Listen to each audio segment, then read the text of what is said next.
Hi hello ನಮಸ್ಕಾರ ಎಲ್ರಿಗೂ welcome to Lakshmi unique recipe. ಇವತ್ತಿನ ವಿಡಿಯೋ ಬಂದು ಅನ್ಬಾಕ್ಸಿಂಗ್ ವಿಡಿಯೋ. ಮೀಶೋಯಿಂದ ಒಂದು ಕಿಚನ್ ರ್ಯಾಕನ್ನು ನಾನು ಆರ್ಡರ್ ಮಾಡಿದ್ದೆ. ಕ್ವಾಲಿಟಿ ತುಂಬಾ ಚೆನ್ನಾಗಿದೆ.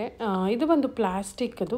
ಸೊ ಪ್ಯಾಕಿಂಗ್ ನೋಡಿ ಎಷ್ಟು ಚೆನ್ನಾಗಿದೆ, ತುಂಬ ಚೆನ್ನಾಗಿದೆ, clean and neat packing. So ಕಾರ್ನರಿಗೆ ಏನೆಲ್ಲ ಸಾಮಾನುಗಳು ಇಡೋಕ್ಕೆ, ಸಣ್ಣ ಸಣ್ಣ ಬಾಟಲು ವಸ್ತುಗಳು ಇಡೋಕ್ಕೆ ಬೇಕಾಗಿರುತ್ತೆ. ಮನೆಯಲ್ಲಿ ಎಷ್ಟೇ ನೀವು ಡಿಸೈನರ್ ಫರ್ನಿಚರ್ಸ್ ಮಾಡಿಸಿದ್ರು ಈ ಥರ ವಸ್ತುಗಳು ತುಂಬಾ useful. So quality of the plastic is very very good. Just for a small purpose.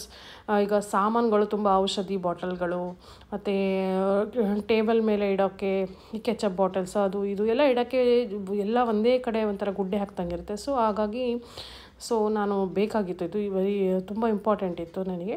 So ಹಾಗಾಗಿ ಆರ್ಡರ್ ಮಾಡಿದೆ. ಕ್ವಾಲಿಟಿ ಮಾತ್ರ ಸೂಪರ್ಬ್ ಆಗಿದೆ. ಫಿಕ್ಸಿಂಗ್ ಮಾಡೋದು ಕೂಡ ತುಂಬಾ ಈಸಿ. ಸೊ ಪಿಕ್ಚರಲ್ಲಿ ಏನು ಇನ್ಸ್ಟ್ರಕ್ಷನ್ ಇದು ನೋಡಿಕೊಂಡು ಫಿಕ್ಸ್ ಮಾಡಿದ್ರೆ ಈ ಥರ ಆಗುತ್ತೆ. ಸೊ 3 ರ್ಯಾಕ್ಸ್ ಇರುವಂಥದ್ದು.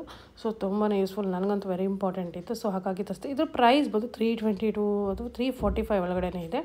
ಸೊ ಕ್ವಾಲಿಟಿ ಮಾತ್ರ ಸಖತ್ತಾಗಿದೆ. ಸೊ ಕಿಚನಲ್ಲಿ ಇಡ್ಬೋದು, ಟೇಬಲ್ ಮೇಲೆ ಇಡ್ಬೋದು, ಕಾರ್ನರಲ್ಲಿ ಇಡ್ಬೋದು. So very useful. ನಿಮ್ಗೆ ಇಷ್ಟ ಆದರೆ ಲೈಕ್ ಮಾಡಿ, ಕಾಮೆಂಟ್ ಮಾಡಿ, ಶೇರ್ ಮಾಡೋದು ಖಂಡಿತ ಮರಿಬೇಡಿ. ಬಾಯ್ ಬಾಯ್.